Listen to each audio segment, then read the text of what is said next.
Mi nuera dejó a su hija recién nacida en mi balcón con una nota diciendo que yo era demasiado vieja para quejarme de la soledad. 20 años después, mi nieta se convirtió en una médica reconocida. Cuando mi nuera apareció exigiendo reconocimiento y dinero, mi nieta dijo solo 4 palabras que la destruyeron por completo. Gracias por estar aquí conmigo. Deja en los comentarios desde qué país me acompañas en este momento. Quiero saber hasta dónde ha logrado llegar mi historia. Tengo 72 años hoy, pero recuerdo como si fuera ayer aquella mañana helada de noviembre. Eran las 5:30 de la mañana cuando escuché un llanto ahogado viniendo del balcón. Vivo sola desde que perdí a mi esposo Pablo hace casi 25 años, en un accidente de auto que me dejó viuda a los 47. Nunca más logré reconstruir mi vida amorosa después de eso. Pablo lo era todo para mí. Me levanté asustada porque nunca, en todos estos años viviendo en esta casita sencilla en Iztapalapa, había escuchado un ruido tan temprano. Pensé que era algún gato callejero, tal vez herido. Me puse mi bata vieja, aquella azul desteñida que uso hace al menos 10 años, y fui hacia la puerta. El llanto se hacía más fuerte. Mi corazón empezó a latir a 1000 por hora. Abrí la puerta despacio, con miedo de lo que iba a encontrar. El frío de noviembre entró a la casa como una navaja, y ahí estaba ella. Una canastita de mimbre, de esas que se ven en las películas de la época de oro, cubierta con una manta rosa toda sucia. Adentro, una criaturita que no debía tener más que unos días de vida lloraba con fuerza, con su carita roja de tanto esfuerzo. Me quedé paralizada por unos segundos que parecieron horas. Miré hacia los lados, buscando a alguien, a cualquier persona que pudiera explicar qué estaba pasando. La calle estaba vacía, silenciosa. Apenas las luces de la madrugada empezando a aclarar el cielo grisáceo. Tomé la canasta con las manos temblorosas y la metí a la casa. La bebé seguía llorando. Ese llanto desesperado de quien tiene hambre o frío, o ambos. Fue cuando vi el papel. Estaba doblado debajo de la manta, un papel común de cuaderno escolar, con una caligrafía que yo conocía perfectamente.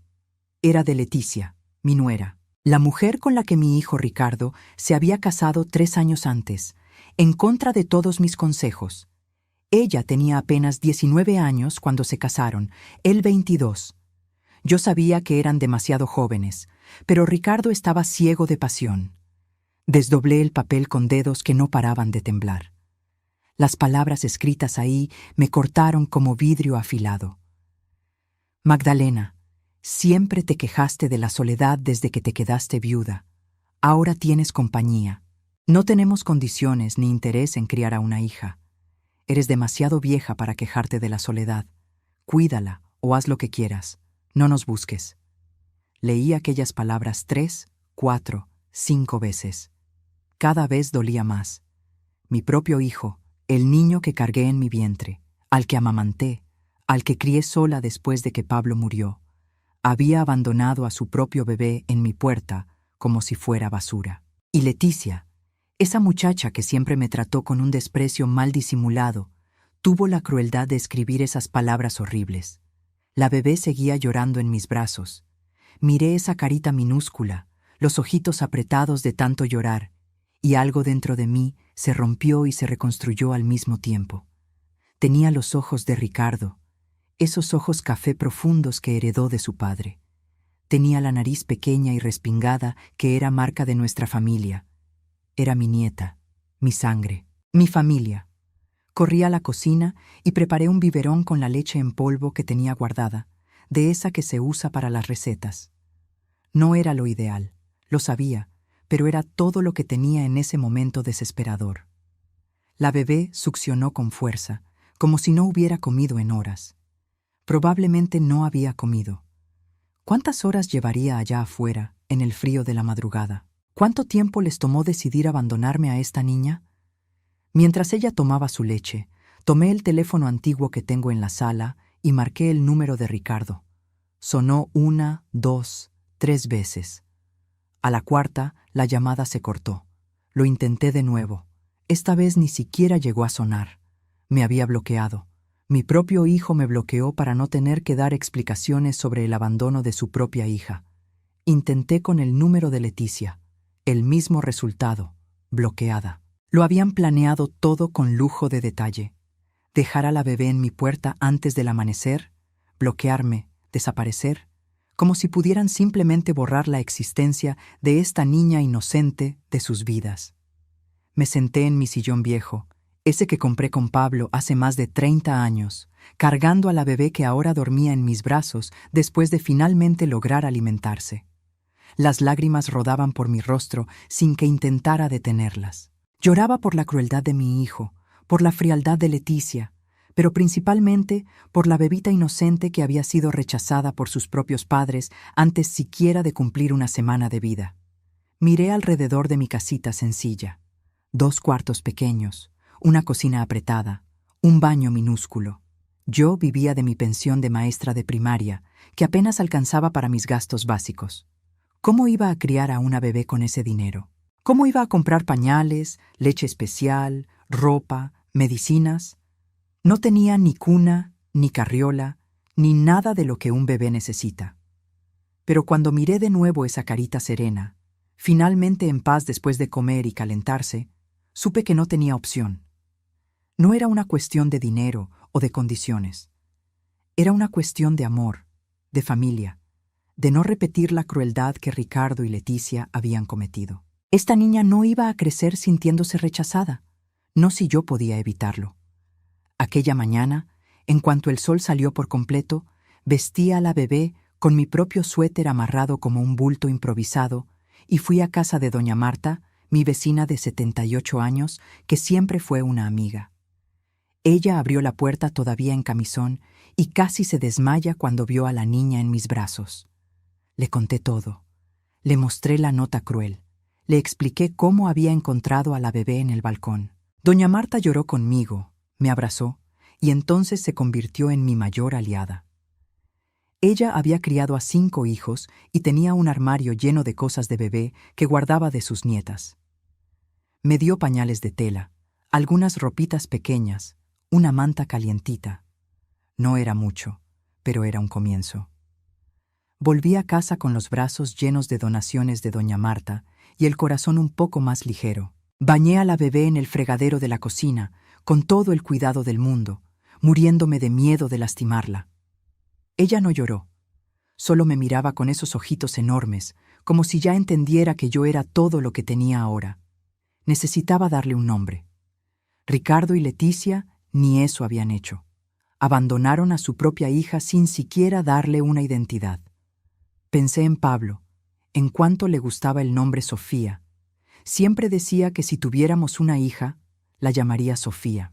Pero solo tuvimos a Ricardo, y Pablo murió antes de poder conocer a sus nietos. Sofía. Miré a la bebé dormida en mi cama, envuelta en la manta que doña Marta me dio, y susurré. Te llamas Sofía, Sofía Guadalupe, y te prometo que nunca, pero nunca, voy a dejar que te sientas abandonada o rechazada. Te voy a amar lo suficiente por mí, por tu abuelo que ya no está aquí, y hasta por los padres que te abandonaron.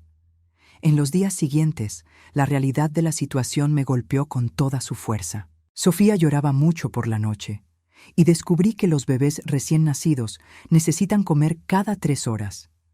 Apenas dormía 2 horas seguidas. Mi cuerpo de 52 años, que ya no era joven, se quejaba de la falta de sueño y del esfuerzo constante. Pero cada vez que miraba a Sofía, cada vez que ella apretaba mi dedo con esa manita minúscula, encontraba fuerzas que no sabía que tenía. El dinero se convirtió en mi mayor preocupación. Gasté una buena parte de mi quincena solo en la primera semana con leche especial, pañales desechables y un mínimo de ropa para Sofía. Mi pensión apenas cubría mi propia renta y comida. ¿Cómo iba a mantener a una bebé? Busqué ayuda en los servicios sociales de la ciudad. Fui al centro de salud, al DIF, a la Procuraduría de la Defensa del Menor. Conté mi historia repetidamente, siempre mostrando la nota cruel como prueba. Pero la respuesta era siempre la misma, sin documentos oficiales, sin una denuncia formal de abandono, sin que los padres renunciaran legalmente a la custodia, yo estaba en un limbo jurídico. Sofía técnicamente aún era responsabilidad de Ricardo y Leticia, aunque hubieran desaparecido. Un trabajador social me sugirió que buscara a Ricardo y Leticia, que intentara que asumieran la responsabilidad o al menos firmaran papeles de transferencia de custodia. ¿Pero cómo? Me bloquearon, cambiaron de número. Nadie sabía dónde estaban. Era como si se hubieran evaporado. Intenté con la familia de Leticia. Fui hasta la casa de su madre, una mujer amargada llamada Sonia, que siempre me trató con desdén. Abrió la puerta apenas una rendija, ni me dejó entrar. Cuando pregunté por Leticia y Ricardo, simplemente dijo: se fueron para Monterrey a buscarse la vida. No sé nada más y no quiero saber. Esa niña no es mi problema. Monterrey. Claro, una ciudad enorme donde podrían esconderse fácilmente, empezar de cero, fingir que nunca tuvieron una hija. El coraje creció dentro de mí como un volcán a punto de estallar. ¿Cómo dos seres humanos podían ser tan crueles? ¿Cómo mi propio hijo, al que crié con tanto amor después de perder a su padre, podía hacerle eso a su propia sangre? Pero el coraje no alimentaba a Sofía. El coraje no pagaba las cuentas. Necesitaba soluciones prácticas, no sentimientos. Así que hice lo que tenía que hacer. Busqué trabajo. Con 52 años, jubilada, necesitando cuidar a un bebé, mis opciones eran limitadísimas. Pero encontré una solución. Doña Carmen, que tenía una pequeña lavandería en el barrio, necesitaba a alguien para planchar ropa. El pago era por pieza, y yo podía llevarme a Sofía conmigo. No era mucho, quizás unos 800 pesos por semana si trabajaba duro, pero era algo. Empecé al día siguiente. Me despertaba a las 5 de la mañana, alimentaba a Sofía, arreglaba todo lo que ella necesitaría para el día, y a las 7 ya estaba en la lavandería con ella en brazos. Planchaba ropa todo el día mientras Sofía dormía en una cajita improvisada que doña Carmen me ayudó a armar. Cuando despertaba llorando, yo paraba, le daba su biberón, la cambiaba, la arrullaba y volvía al trabajo.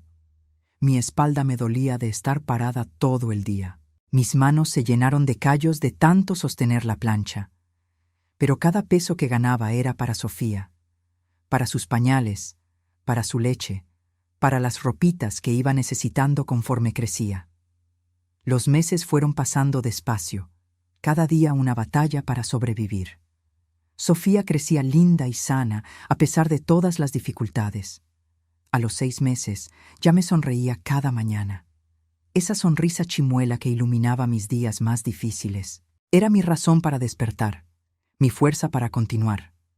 Pero la soledad pesaba. No tenía a nadie más que a doña Marta y doña Carmen. Mis otros vecinos me miraban con lástima o juicio. Algunos pensaban que Sofía era mi hija, fruto de alguna relación tardía. Otros sabían la verdad y murmuraban cuando pasaba: pobre, el hijo le dejó a la nieta. ¡Qué barbaridad! Criar a un bebé a esa edad. No va a aguantar mucho tiempo. Pero aguanté. Día tras día, semana tras semana. Cuando Sofía cumplió 1 año, ya caminaba, balbuceaba algunas palabras, me decía abue, con esa vocecita dulce que me derretía el corazón. Le hice una fiestecita pequeña, solo yo, doña Marta y doña Carmen. Compré un pastelito sencillo en la panadería y cantamos las mañanitas. Sofía aplaudió y se rió, completamente ajena al hecho de que sus padres no estaban ahí, que nunca estuvieron, que probablemente ni se acordaban de su cumpleaños. Esa noche, después de acostar a Sofía en la cuna usada que logré comprar en un bazar con 3 meses de ahorros, me senté en la cocina y lloré. Lloré por la infancia que Sofía merecía y no tenía. Lloré por mi propio agotamiento. Lloré por el hijo que perdí, no ante la muerte, sino ante la cobardía y el egoísmo. Pero también sentí orgullo. Orgullo de haber sobrevivido a ese primer año. Orgullo de ver a Sofía sana, feliz, amada. Orgullo de no haberme rendido cuando todo parecía imposible. Los años siguientes fueron una montaña rusa de desafíos. Cuando Sofía tenía 3 años, empecé a enseñarle las primeras letras. Yo había sido maestra de primaria por 25 años antes de jubilarme, y usé toda esa experiencia con mi nieta. Era inteligente, curiosa, absorbía el conocimiento como una esponja. A los 4 años, Sofía ya leía palabras sencillas. A los 5, leía frases completas. Era una niña brillante, y yo sabía que necesitaba hacer todo lo que estuviera a mi alcance para asegurar que tuviera acceso a la mejor educación posible, incluso con nuestros recursos limitados. La escuela pública del barrio no era mala, pero tampoco era excelente. Maestros sobrecargados, salones saturados, falta de material. Pero era lo que teníamos. En el primer día de clases de Sofía, a los 6 años, la llevé de la mano hasta la puerta. Estaba hermosa con el uniforme sencillo que compré con tanto sacrificio, la mochila usada que encontré en un tianguis. ¿La abue va a estar bien solita?, me preguntó, apretando mi mano con fuerza. Mi corazón se hizo chiquito. Esa niña de 6 años se preocupaba por mí más que por ella misma. La abue va a estar perfecta, mi amor. Vas a aprender muchas cosas, padres, y me vas a contar todo cuando regreses. Entró a la escuela con una sonrisa valiente, pero cuando se volteó para decirme adiós antes de desaparecer por la puerta, vi las lágrimas en sus ojitos. Esperé hasta que se perdió de vista. Después me derrumbé en la banca del parque frente a la escuela y lloré como no lloraba hace años. Mi bebita estaba creciendo, entrando al mundo, y yo tenía tanto miedo de que alguien la lastimara, de que alguien la hiciera sentir menos por no tener padres, por vivir en una casa pequeña, por usar ropa de bazar. Pero mis preocupaciones fueron infundadas. Sofía era resiliente, fuerte, inteligente. Rápidamente se convirtió en una de las mejores alumnas del salón. Las maestras me llamaban regularmente para elogiar su desempeño, su dedicación, su gentileza con los compañeros. Yo iba a cada junta con el corazón hinchado de orgullo, usando mi mejor vestido viejo, fingiendo que no veía las miradas de lástima de las otras madres más jóvenes, mejor vestidas. Fue en una de esas juntas, cuando Sofía tenía 8 años, que su maestra, la maestra Luciana, me llamó para una plática privada. Doña Magdalena, dijo con seriedad, Sofía es excepcionalmente inteligente. Está años adelante del grupo en todas las materias, especialmente en ciencias. ¿Ha pensado en buscarle una beca en algún colegio particular? Colegio particular. Yo ni sabía por dónde empezar. Pero la maestra Luciana me dio una lista de instituciones que ofrecían becas para alumnos de bajos recursos con alto desempeño. Esa noche, después de que Sofía se durmió, me quedé hasta tarde investigando con el internet lento del celular viejo que tenía, el único lujo que me permití comprar porque lo necesitaba para emergencias. Había un colegio considerado uno de los mejores de la ciudad, en la zona de Coyoacán, que ofrecía 5 becas integrales al año para alumnos de primaria. Las inscripciones para el proceso de selección estaban abiertas. Sería un examen difícil, una entrevista, análisis del historial escolar. Las posibilidades eran mínimas, pero tenía que intentarlo. En los 3 meses siguientes, dediqué cada minuto libre a preparar a Sofía para ese examen. Después de mi trabajo en la lavandería, después de hacer la cena, bañarla, me sentaba en la mesita de la cocina y le enseñaba todo lo que sabía: matemáticas, español, ciencias, historia. Sofía absorbía todo con una sed de conocimiento que me dejaba maravillada.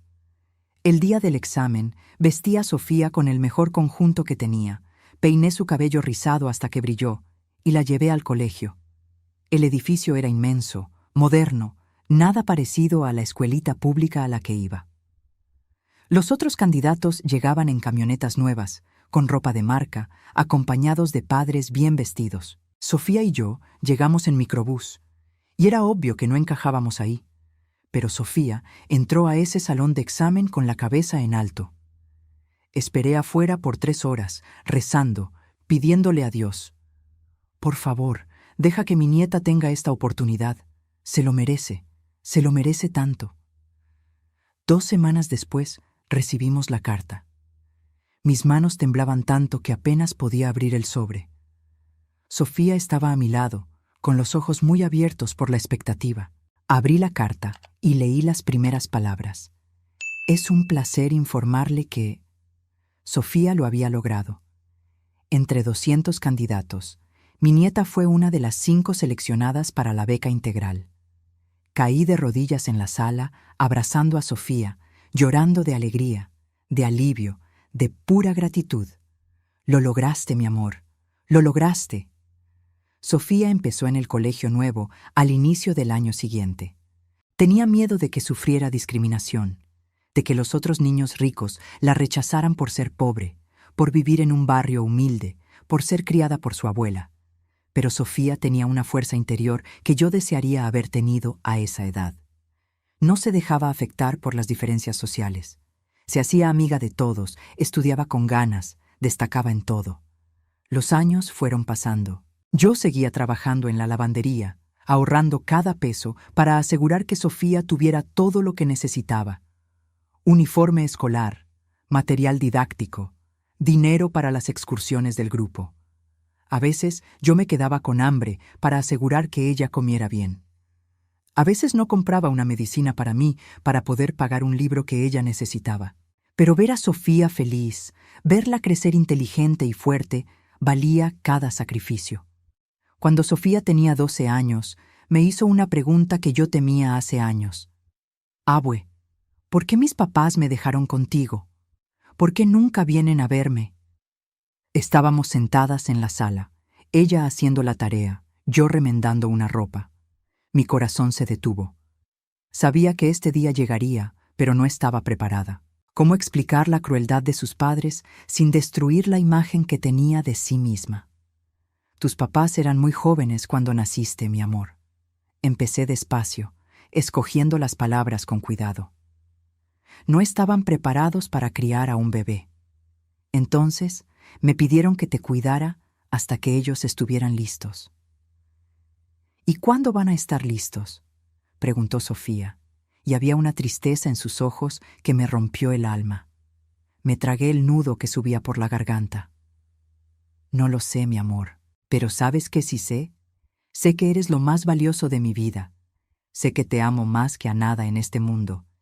Y sé que, pase lo que pase, siempre tendrás una familia, porque me tienes a mí. Sofía me abrazó fuerte y sentí sus lágrimas mojando mi blusa vieja.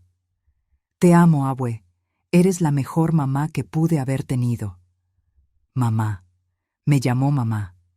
Y en ese momento entendí que yo era más que una abuela para Sofía. Yo era madre, padre, familia completa. Y eso era suficiente. Los años de la secundaria pasaron en un abrir y cerrar de ojos.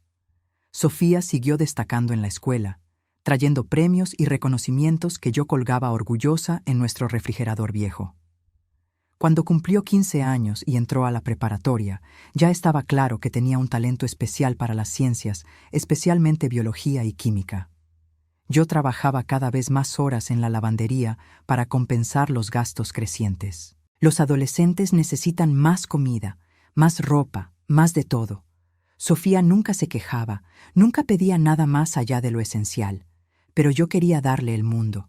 Quería compensar la ausencia de sus padres, el hecho de que no tuviéramos mucho dinero, todas las dificultades que pasamos.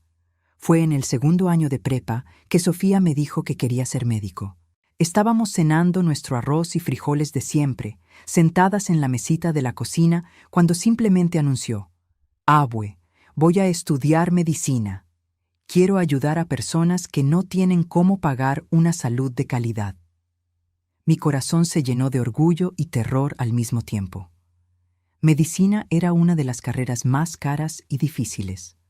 ¿Cómo una niña pobre, de un barrio humilde, iba a lograr entrar a una facultad de medicina? Pero cuando miré los ojos decididos de Sofía, vi la misma fuerza que me hizo criarla, a pesar de todas las imposibilidades. Entonces vamos a hacer que entres a la mejor facultad de medicina del país, dije, con más confianza de la que realmente sentía. En los 2 años siguientes, Sofía estudió como nunca vi a nadie estudiar. Se despertaba a las 5 de la mañana para repasar materias antes de la escuela. Regresaba y estudiaba hasta tarde en la noche. Los fines de semana eran dedicados a exámenes de simulación, ejercicios, más estudio. Tenía una determinación que asustaba e inspiraba al mismo tiempo. Yo seguía trabajando, pero mi cuerpo empezaba a quejarse. Tenía 67 años y planchar ropa todo el día se estaba volviendo cada vez más difícil. Mis manos desarrollaron artritis, mi espalda me dolía constantemente, mi vista estaba empeorando, pero no podía parar. Sofía necesitaba dinero para cursos, para materiales de estudio, para las fichas de los exámenes de admisión. En un día particularmente difícil, cuando apenas podía sostener la plancha de tanto dolor, doña Carmen me encontró llorando en el baño de la lavandería. «Magdalena, no puedes seguir así, tu cuerpo ya no aguanta más». «Tengo que hacerlo. Sofía va a presentar el examen de medicina el próximo año. Me necesita».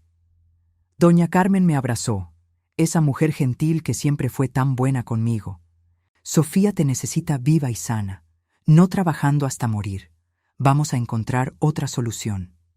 «¿Pero qué otra solución?» Mi pensión apenas cubría la renta. No teníamos a nadie más. Tenía que seguir trabajando, sin importar cuánto doliera. Cuando Sofía cumplió 18 años, le hice una fiesta pequeña, como siempre.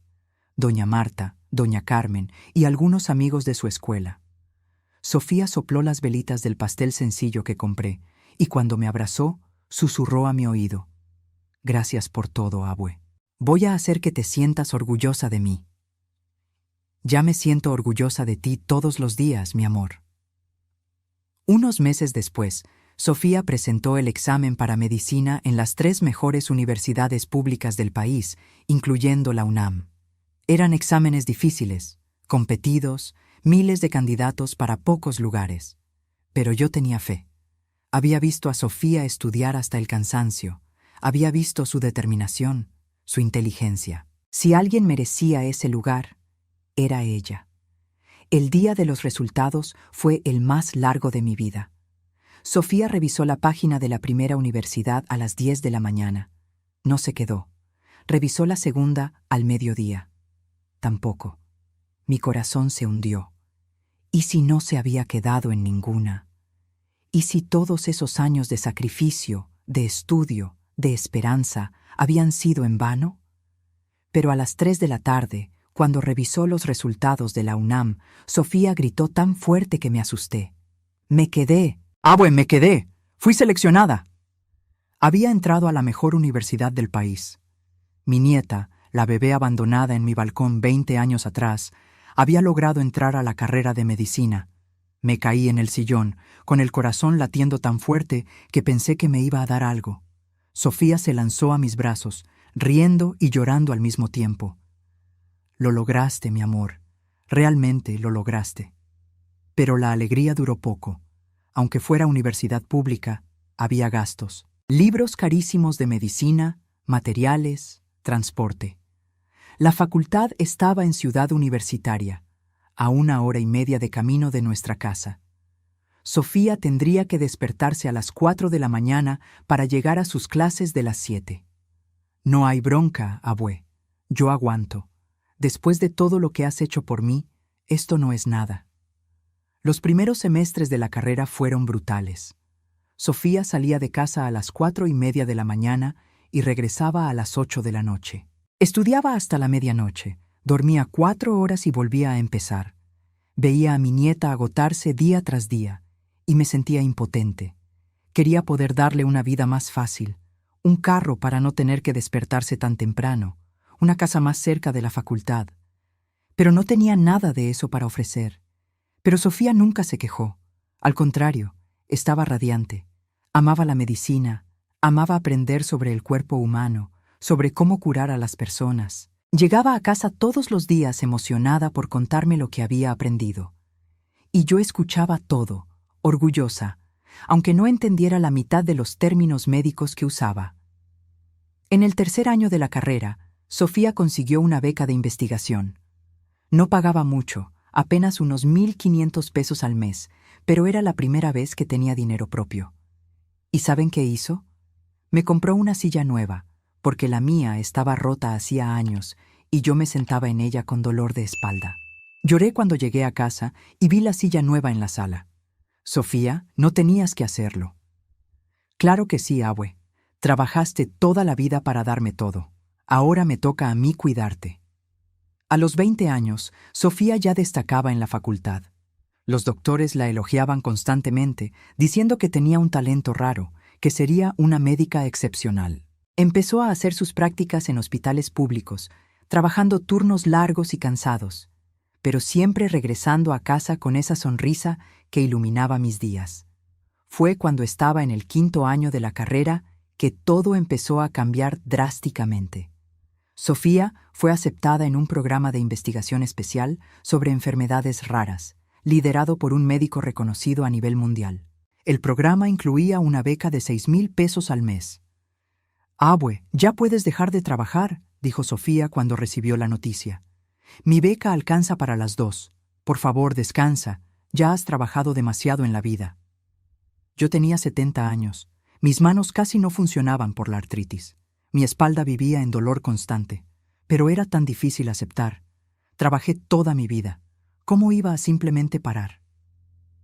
Abue, criaste sola a una niña abandonada. Trabajaste 18 horas al día. Me diste educación, amor, todo. Ahora, por el amor de Dios, deja que yo te cuide.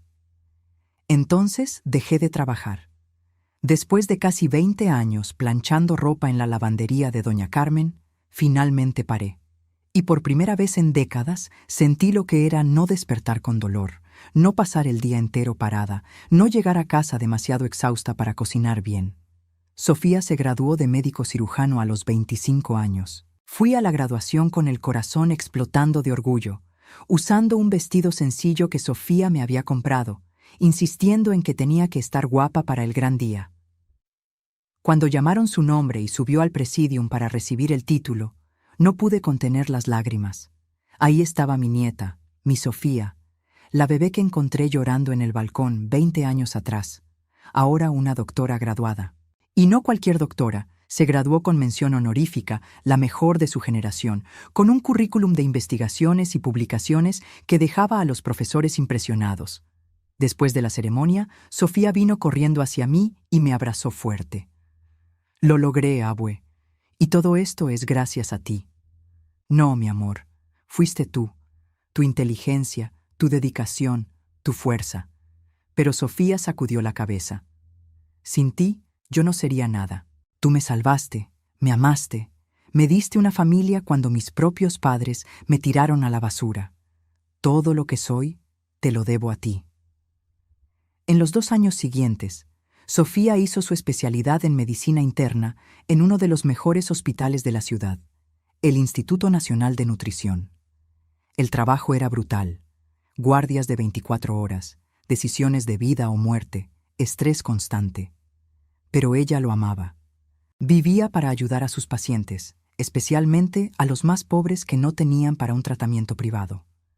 A los 27 años, Sofía ya era respetada en el hospital. Médicos mayores la consultaban sobre casos difíciles. Pacientes pedían específicamente ser atendidos por ella. Y su investigación sobre enfermedades raras estaba ganando reconocimiento nacional. Fue entonces cuando recibió una oferta que cambiaría nuestras vidas para siempre. Un hospital privado de prestigio internacional en Santa Fe quería contratarla como médica especialista, ofreciéndole un sueldo que hizo que mis ojos se pelaran cuando me contó: 50,000 pesos mensuales. Más dinero del que yo había ganado en años enteros trabajando en la lavandería. «No sé si aceptar, abue», dijo Sofía claramente dividida. «Ese hospital atiende pura gente de dinero. Yo quería trabajar con personas que realmente lo necesitan». Me senté a su lado en nuestra mesa de cocina vieja, esa misma donde habíamos cenado miles de veces a lo largo de los años. «Mi amor, puedes aceptar ese trabajo y usar el dinero para ayudar a quien lo necesita de otras formas. No tienes que martirizarte para hacer la diferencia». Sofía aceptó el trabajo y verdaderamente empezó a usar su sueldo para hacer la diferencia. Primero, insistió en rentar una casa mejor para nosotras. Salimos de esa casita minúscula donde vivimos 20 años y nos mudamos a una casa de 3 recámaras en un barrio tranquilo cerca de la Coyoacán, con un jardincito donde planté flores por primera vez en décadas. Después, Sofía empezó a atender pacientes de bajos recursos gratuitamente en sus días de descanso, montando una especie de clínica improvisada en una parroquia de nuestro antiguo barrio. Usaba su propio dinero para comprar medicinas para quien no podía pagar. Pagaba estudios caros de su propio bolsillo. Era medicina de verdad, con compasión de verdad. Yo tenía 72 años y finalmente podía descansar. Sofía se encargaba de todos nuestros gastos, me daba un domingo generoso que yo usaba para comprar cosas pequeñas que siempre quise pero nunca pude. Libros, plantas para el jardín, regalos para doña Marta, que seguía siendo mi amiga fiel. Nuestra vida era pacífica, feliz. Sofía trabajaba mucho, pero siempre se aseguraba de que cenáramos juntas todas las noches, manteniendo esa tradición que empezó cuando era chiquita. Platicábamos de todo, de sus pacientes, de mis flores, de la vida. Fue una de esas noches cuando Sofía tenía 28 años que me dijo algo que me congeló. Abue, un paciente me preguntó hoy por mis papás, y me di cuenta de que hace años que no pienso en ellos. ¿Será que saben que me gradué de médico? ¿Será que les importa? Mi corazón se apretó. Durante todos estos años, Ricardo y Leticia nunca intentaron contactarnos. Nunca mandaron una carta, un correo, nada. Era como si Sofía realmente no existiera para ellos. Pero yo sabía que, tarde o temprano, esa herida abierta volvería a doler. No lo sé, mi amor, pero sé que construiste una vida hermosa sin ellos. No necesitas su aprobación. Lo sé, dijo Sofía en voz baja. Pero a veces me pregunto por qué. ¿Por qué me abandonaron tan fácil? ¿Qué había de tan malo conmigo? Tomé sus manos entre las mías, esas manos que ahora salvaban vidas todos los días. No había nada malo contigo, Sofía. El problema siempre fue con ellos. Eran jóvenes, egoístas, cobardes, pero eso dice todo de ellos y nada de ti. Esa plática me dejó inquieta.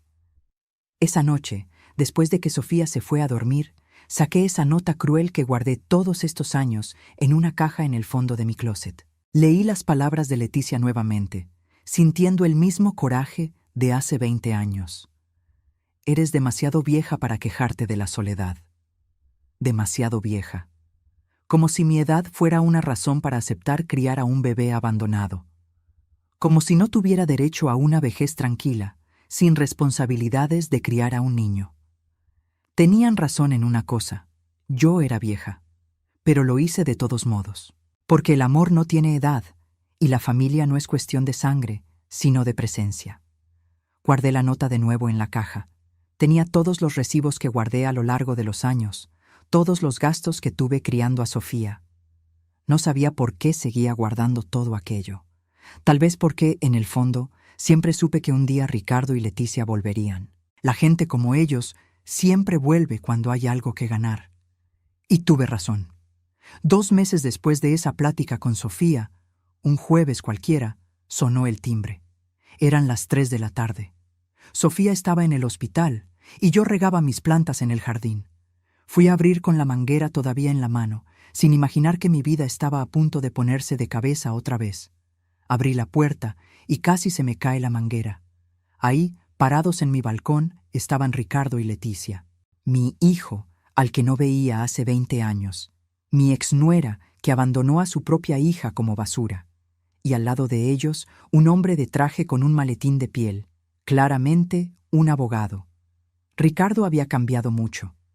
Tenía 42 años ahora, canas en las sienes, arrugas alrededor de los ojos. Parecía cansado, envejecido. Leticia, a los 40, se había mantenido más o menos igual, pero había una dureza en su rostro que no existía antes. Y esa sonrisa falsa que me dio cuando nuestras miradas se cruzaron me dio náuseas. «Hola, Magdalena», dijo Ricardo con voz titubeante. «Ha pasado tiempo». Me quedé parada en la puerta, bloqueando la entrada, sin decir nada. Mi corazón latía tan fuerte que podía escucharlo en mis oídos. 20 años. 20 años sin una palabra, sin una llamada, sin un centavo de ayuda. Y ahora aparecían aquí como si nada hubiera pasado. ¿Puedo hablar contigo?, continuó Ricardo cuando no respondí. Es importante. Es sobre Sofía. La mención de su nombre me despertó de la parálisis. ¿Sofía?, repetí, con voz más agresiva de lo que pretendía. ¿Hasta ahora se acuerdan de que existe? Leticia dio un paso al frente, con esa sonrisa falsa todavía pegada en la cara. Magdalena, entendemos que estés molesta, pero somos los padres biológicos de Sofía y tenemos derechos. Nos enteramos de que se convirtió en una médica muy exitosa y creemos que ya es hora de conocer a nuestra hija. Nuestra hija. Las palabras me hicieron atragantarme de rabia. Su hija. Su hija. Ustedes la abandonaron como basura en mi puerta hace 20 años. No tienen ningún derecho sobre ella. El abogado se aclaró la garganta, abriendo su maletín. En realidad, señora Magdalena, legalmente la situación es más complicada. El señor Ricardo y la señora Leticia nunca renunciaron formalmente a la patria potestad de Sofía. Técnicamente, ellos siguen siendo sus responsables legales. Sentí que el suelo se abría bajo mis pies. ¿Cómo era posible? ¿Cómo, después de 20 años, aún podían tener algún derecho sobre Sofía? ¿Qué es lo que quieren?, pregunté directamente, mirando a Ricardo. Mi hijo, el niño que crié sola después de que su padre murió. ¿Cómo podía estar haciendo esto? Ricardo tuvo la decencia de parecer avergonzado, pero Leticia no. Levantó la barbilla con esa arrogancia que siempre tuvo. Queremos conocer a nuestra hija. Queremos tener una relación con ella.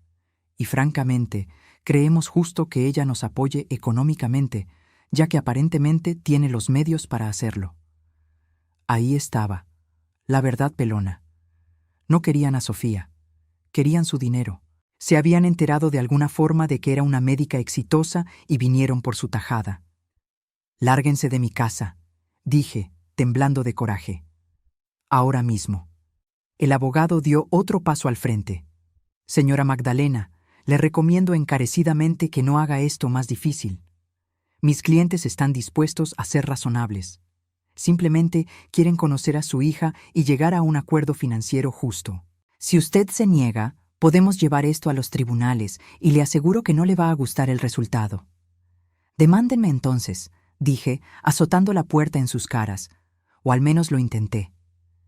El abogado puso el pie en la puerta, impidiendo que cerrara. Piénsalo bien, Magdalena. Sofía ya es adulta, pero eso no quita que ellos sean los padres biológicos. En un tribunal, con los abogados adecuados, pueden conseguir mucho. Reconocimiento legal, pensión retroactiva por los años que tú cuidaste de su hija, parte de sus bienes. No seas tonta. Deja que hablen con Sofía. Tal vez ella hasta quiera conocerlos. Fue entonces cuando escuché la voz de Sofía detrás de mí.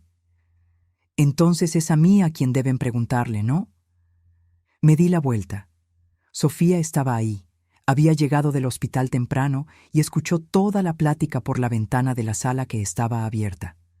Su rostro era una máscara de calma, pero yo conocía a mi nieta. Podía ver la tormenta de emociones escondida detrás de esos ojos. Ricardo dio un paso al frente, con lágrimas llenando sus ojos. ¿Sofía? ¿Hija? Pero Sofía no se movió. Solo lo miró a él, luego a Leticia, con una expresión que no logré descifrar. Así que ustedes son mis padres biológicos. Lo somos, dijo Leticia rápidamente, intentando parecer maternal y fallando miserablemente. Y lamentamos profundamente habernos quedado lejos por tanto tiempo.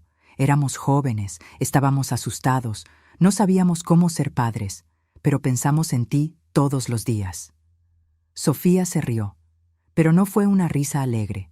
Fue una risa fría, calculada, que me hizo recordar cómo se ponía cuando estaba a punto de diagnosticar un caso médico difícil. Pensaron en mí todos los días, pero nunca intentaron contactarme. Nunca mandaron una carta. Nunca me buscaron. Ricardo intentó explicarse. Nosotros, Nosotros queríamos, pero pensábamos que sería más difícil para ti si seguíamos apareciendo y desapareciendo de tu vida. Creímos que sería mejor dejar que tu abuela te criara en paz. «Qué conveniente», dijo Sofía, con voz cortante como un bisturí. Y ahora, 20 años después, descubren que soy médico y decidieron que era hora de conocer a su hija. ¡Qué coincidencia! Leticia perdió la paciencia, mostrando finalmente su verdadera naturaleza. «Mira, Sofía, puedes ser doctora, pero sigues siendo nuestra hija. Tenemos derechos. Si crees que vas a disfrutar de una vida cómoda mientras tus propios padres pasan carencias, estás muy equivocada». «¿Pasan carencias?», repitió Sofía. «¿Qué tipo de carencias?». El abogado intervino de nuevo. «El negocio del señor Ricardo quebró hace 2 años. Tienen deudas considerables. Como padres, tienen derecho al apoyo de su hija en tiempos difíciles». Ahí estaba, la verdad completa. Investigaron a mi nieta, vieron que le iba bien, y vinieron como buitres por su parte. Sofía se quedó en silencio un largo momento. Entonces dijo algo que me sorprendió por completo. «Pasen, vamos a platicar». «Sofía, no», protesté, pero ella puso la mano en mi hombro. «Está bien, abue, deja que yo me encargue». A regañadientes, dejé que los 3 entraran. Ricardo miró alrededor de nuestra casa sencilla pero cómoda. Sus ojos se detuvieron en la foto de graduación de Sofía en la pared, en las plantas que yo cuidaba con tanto cariño, en los libros de medicina regados por la sala. Nos sentamos todos en la sala. Sofía se acomodó tranquilamente en el sillón, ese que ella me había regalado años atrás. Yo me senté al lado de ella, con el corazón a 1000. Ricardo y Leticia se sentaron en el sofá. El abogado se quedó de pie con su maletín. «Entonces», empezó Sofía, con su voz médica, profesional, controlada, «quieren dinero». «Queremos conocerte», intentó mentir Ricardo de nuevo. «No me insulten», cortó Sofía. «Pasaron 20 años sin dar señales de vida. Ahora aparecen con un abogado exigiendo derechos. Es obvio lo que quieren. Así que se las voy a poner fácil a todos. ¿Cuánto?». Leticia y Ricardo se miraron. El abogado abrió el maletín y sacó unos documentos. «Calculamos que una pensión mensual de 10,000 pesos sería razonable, dado su sueldo como médica. Además, una compensación retroactiva por los años en que sus padres sufrieron su ausencia. Digamos, 1,000,000 de pesos». Escuché a Sofía respirar hondo a mi lado. Esa cantidad era absurda. Era casi todos los ahorros que había logrado juntar en los últimos años. «Entiendo», dijo Sofía con calma. «¿Y si no pago?». «Entonces nos vamos a juicio», respondió el abogado. «Y le aseguro que un juez será simpático con el caso de unos padres que fueron separados de su hija y ahora pasan hambre mientras ella vive con lujos». Sofía asintió pensativamente. Entonces se levantó y fue a su estudio. Nos quedamos todos en silencio, solo el ruido del reloj marcando los minutos. Miré a Ricardo, intentando encontrar algún rastro del niño que crié, pero solo veía a un extraño. Un cobarde que abandonó a su propia hija y ahora volvía para chupar su éxito. Sofía regresó cargando una caja. Era la misma caja donde yo guardaba todas las pruebas del abandono. La había encontrado hace unos años, y yo le conté toda la verdad sobre cómo Ricardo y Leticia la dejaron. Le mostré la nota cruel, los recibos, todo. En ese entonces, Sofía lloró, procesó el dolor y después guardó todo diciendo que prefería concentrarse en el futuro, no en el pasado. Pero al parecer, había conservado la caja. «Antes de discutir sobre dinero», dijo Sofía, poniendo la caja en la mesa de centro, «creo que deberían ver algunas cosas». Abrió la caja y sacó la nota. Esa maldita nota que Leticia había escrito hace 20 años. La sostuvo frente a Leticia y Ricardo. ¿Reconocen esto? Leticia palideció visiblemente. Ricardo desvió la mirada. El abogado tomó la nota y la leyó, su expresión cambiando gradualmente de confianza a preocupación. «Eres demasiado vieja para quejarte de la soledad», leyó Sofía en voz alta. «Cuídala o haz lo que quieras. No nos busques». Esas son las únicas palabras que me dejaron. Ni un nombre, Ni una explicación, ni un perdón. Pura crueldad. Sofía, éramos jóvenes, intentó justificar Ricardo con voz temblorosa. Cometimos un error terrible, pero eso no quita que tengamos derechos ahora. Sofía siguió sacando cosas de la caja. Recibos, cientos de ellos. Estos son los recibos de todo lo que mi abuela gastó criándome. Pañales, leche, ropa, doctor. Miren aquí, gastó casi todo su dinero el primer mes sola. Su pensión era de nada. Ella se gastó todo en mí y pasó hambre. Puse mi mano sobre la de Sofía, intentando que parara, pero ella siguió implacable. Y aquí tomó más papeles. El registro de su trabajo en la lavandería. Trabajó 18 horas diarias por 20 años para darme comida, educación, una vida. Mientras tanto, ¿ustedes dónde estaban? Ah, sí, en Monterrey, buscándose la vida, como me dijo la mamá de Leticia cuando fui a buscarlos hace 10 años. No sabía que Sofía había ido a buscar a la familia de Leticia. Nunca me lo contó. Mi corazón se apretó pensando en mi nieta, solita, buscando respuestas de una familia que la rechazó. Lo calculé todo, continuó Sofía, sacando una hoja que ella había hecho, sumando inflación, intereses, más el valor de la pensión alimenticia que nunca pagaron. Le deben a mi abuela aproximadamente 2 millones de pesos. Eso considerando solo las necesidades básicas, sin contar el costo emocional y físico que ella cargó. El silencio en la sala era sepulcral. El abogado miraba los documentos con una expresión cada vez más preocupada. Ricardo tenía la cara entre las manos. Solo Leticia mantenía esa expresión dura, desafiante. «Así que aquí está mi propuesta», dijo Sofía, con su voz fría como el hielo. «Se van a largar de esta casa ahorita mismo. Nunca más me van a buscar. Nunca más van a intentar contactarme. A cambio, no los voy a demandar por abandono de infante. No voy a hacer público lo que hicieron y no les voy a cobrar los 2 millones que le deben a mi abuela». «No nos puedes amenazar», habló finalmente Leticia, levantándose. «Somos tus padres. Tenemos derechos». Fue cuando Sofía dijo las 4 palabras que la destruyeron por completo. «Ustedes no son nada». Las palabras flotaron en el aire. Simples, devastadoras, absolutamente verdaderas. «Durante 20 años», continuó Sofía, «tuvieron la oportunidad de ser mis padres. Pudieron haber llamado, escrito, visitado. Pudieron haber pedido perdón, intentado redimirse, construir una relación. Pero no hicieron nada. Cero. Ustedes decidieron borrarme de sus vidas». Se acercó a Ricardo, mirándolo directo a los ojos. «Así que no, ustedes no son mis padres. Son solo 2 personas que me engendraron biológicamente. Mi familia es esta mujer aquí», me señaló a mí, «que me salvó, me amó, me crió. Ella es mi madre, mi padre, mi familia entera». Ricardo empezó a llorar. «Sofía, por favor, sé que hicimos cosas horribles, pero soy tu padre, tu sangre». «La sangre no significa nada», respondió Sofía. «Amor, sacrificio, presencia. Eso es lo que significa familia, y ustedes no tienen nada de eso para ofrecerme». El abogado guardó rápido sus papeles.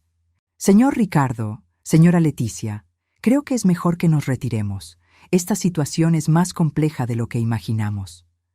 Leticia no quería rendirse. «Esto no se va a quedar así. Vamos a ir a la corte.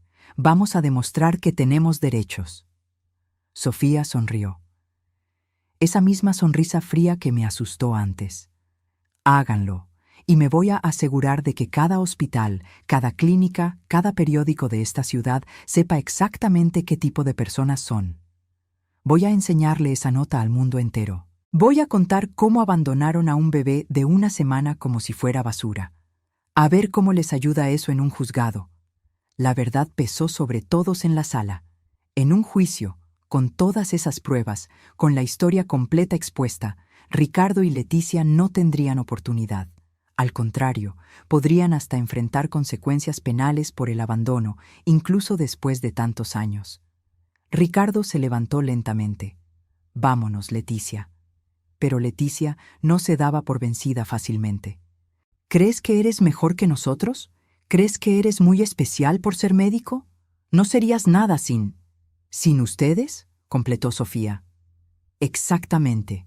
Soy todo lo que soy porque no los tuve, porque fui criada por alguien que realmente me amaba, que realmente le importaba. Si dependiera de ustedes, probablemente habría terminado en un albergue, o peor. Vi algo romperse en Leticia en ese momento. La máscara de arrogancia se cayó, y por un breve segundo vi miedo. Miedo de que todo lo que Sofía dijo fuera verdad. Miedo de que las consecuencias de sus actos finalmente las alcanzaran después de 20 años. «Vente, Leticia», repitió Ricardo, más firme esta vez. Me miró por última vez. «Mamá, yo lo siento mucho, por todo». No respondí. No tenía nada que decirle. Había dejado de ser mi hijo en el momento en que abandonó a Sofía en mi balcón.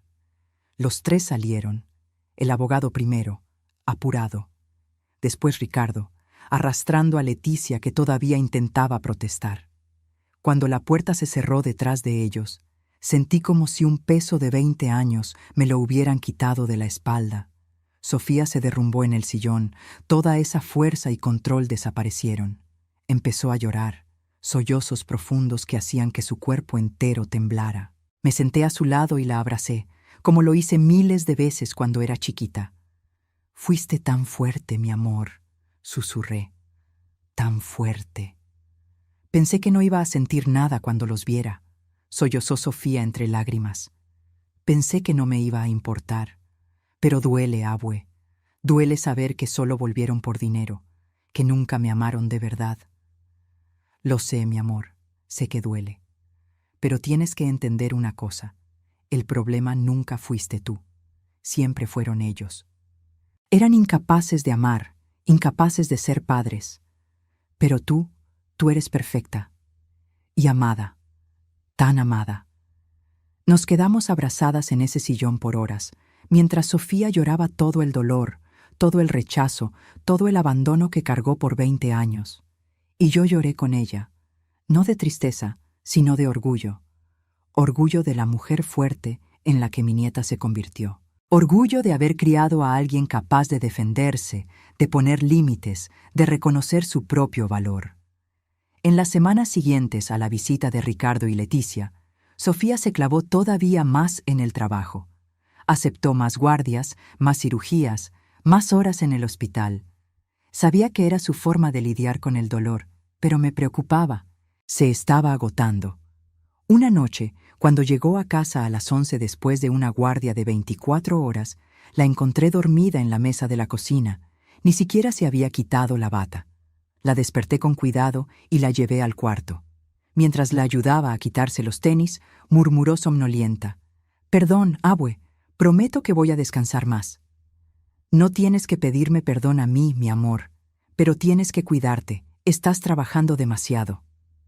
«Necesito estar ocupada», admitió ya más despierta. «Si me detengo a pensar, me pongo a imaginar. ¿Y si ellos me hubieran criado? ¿Y si hubiera crecido con padres que me amaran? ¿Cómo sería mi vida?» Me senté en la cama junto a ella. «Tu vida sería completamente diferente, pero no necesariamente mejor. Eres quien eres por todo lo que pasaste, por los retos que superaste, por el amor que recibiste». «Por el amor que tú me diste», corrigió Sofía. «Abue, no te agradezco lo suficiente. Todo lo que soy, todo lo que logré, es por ti». «No, Sofía, fuiste tú, tu inteligencia, tu dedicación, tu fuerza. Yo solo te di la oportunidad. Tú hiciste todo lo demás». Pero Sofía sacudió la cabeza. «Tú me diste más que una oportunidad. Me diste amor incondicional. Me diste un ejemplo de fuerza, de sacrificio, de verdadera entrega. Tú me enseñaste que la familia no es cuestión de sangre, sino de elección. De estar ahí incluso cuando es difícil». Esa noche, Sofía finalmente durmió bien por primera vez en semanas. Y yo me quedé despierta, pensando en todo lo que pasamos. 20 años de luchas, de sacrificios, de amor. 20 años que valieron cada segundo. 2 meses después, Sofía recibió una invitación que la dejó completamente sorprendida. Un hospital en Boston, en Estados Unidos, quería contratarla para su departamento de enfermedades raras. Le ofrecían un sueldo altísimo en dólares, oportunidades de investigación que nunca tendría aquí, la oportunidad de trabajar con los mejores médicos del mundo. Pero no puedo aceptar, dijo Sofía inmediatamente cuando me contó de la oferta. No te puedo dejar aquí sola, abue. Mi corazón se apretó, pero sabía lo que tenía que hacer. Claro que vas a aceptar. Abue. Sofía, esta es la oportunidad de tu vida. Trabajaste 20 años para esto. No la vas a desperdiciar por mi culpa. Tú no eres tu culpa, abue. Eres mi familia, mi mamá. No te voy a abandonar. Tomé sus manos entre las mías. No me estás abandonando. Estás siguiendo tus sueños, y yo voy a estar bien. Tengo a doña Marta, a doña Carmen, a mis vecinos, y tú me vas a visitar siempre que puedas. Sofía lloró, pero eventualmente aceptó. 3 meses después, estábamos en el aeropuerto de la CDMX. Ella había organizado todo. Había contratado a una enfermera para que me visitara 3 veces por semana. Había dejado dinero suficiente para que yo viviera cómoda por años. Había instalado cámaras en la casa para poder verme desde allá. Abue, dijo abrazándome en la puerta de abordaje. Gracias. Gracias por salvarme, por amarme, por hacerme creer que yo valía algo. Tú siempre valiste todo, mi amor. Y vas a brillar en Boston. Vas a ayudar a muchísima gente. Vas a hacer una gran diferencia en el mundo. Ver su avión despegar fue uno de los momentos más difíciles de mi vida. Pero también estuvo lleno de orgullo. Mi nieta, la bebé abandonada que encontré llorando en el balcón, se iba a Estados Unidos a ser una de las mejores doctoras del mundo. Los 2 años siguientes fueron solitarios, pero Sofía cumplió su promesa. Llamaba todos los días por video. Venía 2 veces al año. Y sus logros seguían creciendo. Publicó investigaciones importantes, salvó vidas, ganó premios. Su nombre empezó a salir en revistas médicas, en conferencias internacionales. Fue cuando llevaba 2 años en Boston que algo extraordinario pasó. Un periódico de aquí hizo un reportaje sobre ella, destacando su historia. Una doctora mexicana brillante que estaba cambiando el tratamiento de enfermedades raras. El reportaje mencionaba brevemente que había sido criada por su abuela. La historia se hizo viral. No por el trabajo médico de Sofía, sino porque alguien encontró más información sobre su historia. Se enteraron del abandono, de cómo la crié sola. La historia cobró vida propia en redes sociales. Y entonces, inevitablemente, alguien identificó a Ricardo y Leticia. Sofía me llamó en cuanto lo supo.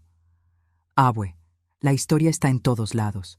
Están buscando a Ricardo y Leticia. Algunos reporteros ya los encontraron. Mi corazón se aceleró. Después de 2 años de paz, esos fantasmas del pasado volvían a aparecer. ¿Qué dijeron?, pregunté. Leticia está dando entrevistas diciendo que todo fue un malentendido, que eran jóvenes y estaban asustados, pero que siempre me amaron. Ricardo no ha dicho nada. Al parecer tiene demasiada vergüenza para hablar. Sentí ese coraje ya conocido. Está mintiendo. Quiere cambiar la versión. Lo sé, abue, pero no importa. El mundo ya sabe la verdad. Nadie le cree. Y era cierto. La reacción de la gente fue durísima contra Ricardo y Leticia. Los acabaron en redes sociales. El negocio que Leticia había puesto perdió a todos sus clientes. Ricardo perdió su trabajo. Se convirtieron en unos parias. Parte de mí sentía una satisfacción oscura al ver eso. Pero principalmente sentía cansancio. Cansancio de cargar esa historia por tanto tiempo. Sofía regresó a México unas semanas después. Tenía una sorpresa para mí. Abue, quiero hacer algo. Quiero crear una fundación para ayudar a abuelos y familiares que están criando niños abandonados. Quiero asegurar que nadie tenga que pasar por lo que tú pasaste. Mi corazón se llenó de orgullo. Eso es hermoso, mi amor.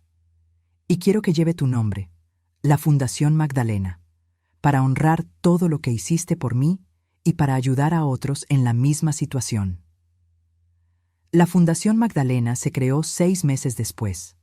Sofía donó la mitad de sus ahorros para empezar. La fundación ofrecía apoyo económico, legal y emocional para familiares criando niños abandonados.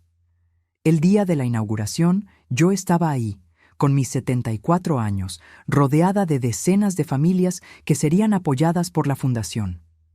Sofía dio un discurso precioso sobre el amor, la familia y el sacrificio. Pero cuando me pidió que hablara, casi no pude. Hace 22 años, empecé con la voz temblorosa. Encontré a un bebé abandonado en mi balcón. Yo era una viuda sola, viviendo de una pensión mínima, sin condiciones para criar a una niña. Pero cuando miré esa carita inocente, supe que no tenía opción. Miré a Sofía, que estaba en la primera fila con lágrimas rodando por su cara. Criar a esa niña fue lo más difícil que he hecho, pero también fue lo mejor, porque ella me dio un propósito, amor, familia. Ella me salvó tanto como yo la salvé a ella. Hoy tengo 75 años. Sofía sigue en Boston, haciendo un trabajo revolucionario en medicina. La Fundación Magdalena ya ha ayudado a más de 500 familias en todo el país. Y yo sigo aquí, en esta casa cómoda que Sofía compró, cuidando mi jardín, recibiendo visitas, viviendo una vida que nunca imaginé posible. Ricardo eventualmente buscó a Sofía otra vez, hace unos meses, esta vez sin abogado, sin exigencias, solo pidiendo perdón. Sofía platicó con él, escuchó sus arrepentimientos, pero le dejó claro que el perdón no significa reconciliación. Ella no tenía espacio en su vida para él. Ese tren se había ido hacía mucho. Leticia nunca pidió perdón. Por lo que supimos, se mudó a otra ciudad, intentando reconstruir su vida lejos de la vergüenza pública. No siento lástima por ella. Siento, tal vez, una especie de gratitud retorcida. Si ella no hubiera abandonado a Sofía, yo nunca habría tenido los 22 años más significativos de mi vida. Sofía está comprometida ahora, con un doctor maravilloso que conoció en Boston. Él sabe toda la historia, respeta profundamente nuestro vínculo y me trata como si fuera su propia abuela.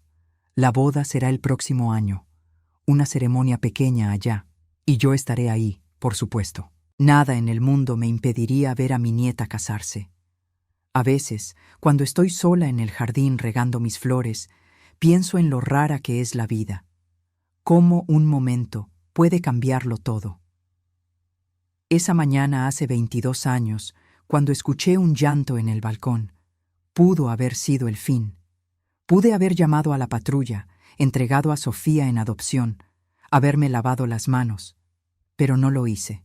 Escogí el amor, escogí la familia. Y esa elección, esa decisión tomada en un segundo, moldeó las 2 décadas siguientes de mi vida.